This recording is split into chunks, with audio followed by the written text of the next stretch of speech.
আসসালামু আলাইকুম। আজকের ভিডিওতে আমরা যে মেডিসিন সম্পর্কে আলোচনা করব তার নাম ফিলফেরেশ। ফিলফেরেশ এই মেডিসিনটি বর্তমানে কেবল 3 mg ট্যাবলেট ফর্মে পাওয়া যায়। এর জেনেরিক নাম হচ্ছে মেলাটোনিন। এই মেলাটোনিন এটি এক ধরনের হরমোন সম্পর্কিত কার্যকারিতার পাশাপাশি এটি শরীরে অ্যান্টিঅক্সিডেন্ট হিসাবেও কাজ করে। ফিলফেরেশ ট্যাবলেটটি স্কয়ার ফার্মাসিউটিক্যালস লিমিটেড কোম্পানির প্রোডাক্ট। আজকের ভিডিওতে ফিলফেরেশ ট্যাবলেট কি কি সমস্যার ক্ষেত্রে খাওয়া হয়, এটি খাওয়ার সঠিক নিয়ম এবং পার্শ্ব প্রতিক্রিয়া খুবই সংক্ষিপ্ত এবং সহজ ভাষায় আলোচনা করার চেষ্টা করব। ফিলফেরেশ ট্যাবলেটটি মূলত ঘুমের জটিলতা, অনিদ্রা এবং জেট ল্যাগের চিকিৎসায় ব্যবহার হয়। নিদ্রাহীনতা, দৃষ্টিশক্তির দুর্বলতা বা রাত্রিকালীন কাজের কারণে ঘুমের ব্যাঘাতজনিত সমস্যায় এটি ব্যবহার হতে পারে। বিভিন্ন মানসিক রোগের কারণে ঘুম কমে যাওয়ার সমস্যার ক্ষেত্রেও এটি কাজ করে। এটি কোষের পরিমাণ বাড়িয়ে শরীরে অস্থির বৃদ্ধিতে সাহায্য করে।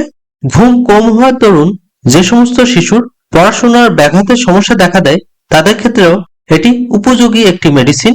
মেনোপজ সময়ে মহিলাদের নিদ্রা সম্পর্কিত জটিলতার সমস্যায় এটি সাহায্য করে।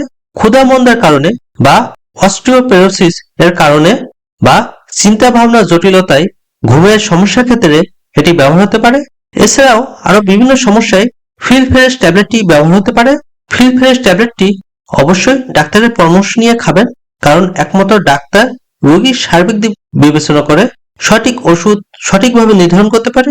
গর্ভাবস্থা ও স্তন্যদানকালে ফিলফেরেশ খাওয়া যাবে কিনা সেটি ডাক্তার রোগীর সার্বিক দিক বিবেচনা করে নির্ধারণ করবে।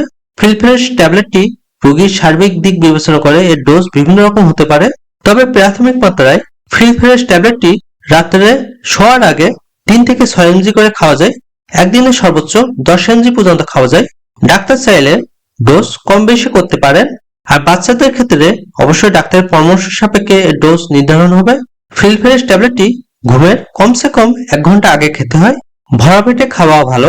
ট্যাবলেটটিতে বেশ কিছু পার্শ্ব প্রতিক্রিয়া আছে। কিছু রোগীর ক্ষেত্রে কিছু সমস্যা দেখা দিতে পারে, যেমন মাথা ব্যথা, বিষণ্ণতা, তন্দ্রাচ্ছন্নতা সহ আরো বিভিন্ন সমস্যা দেখা দিতে পারে। সবাই সুস্থ এবং ভালো থাকুন। আল্লাহ হাফেজ।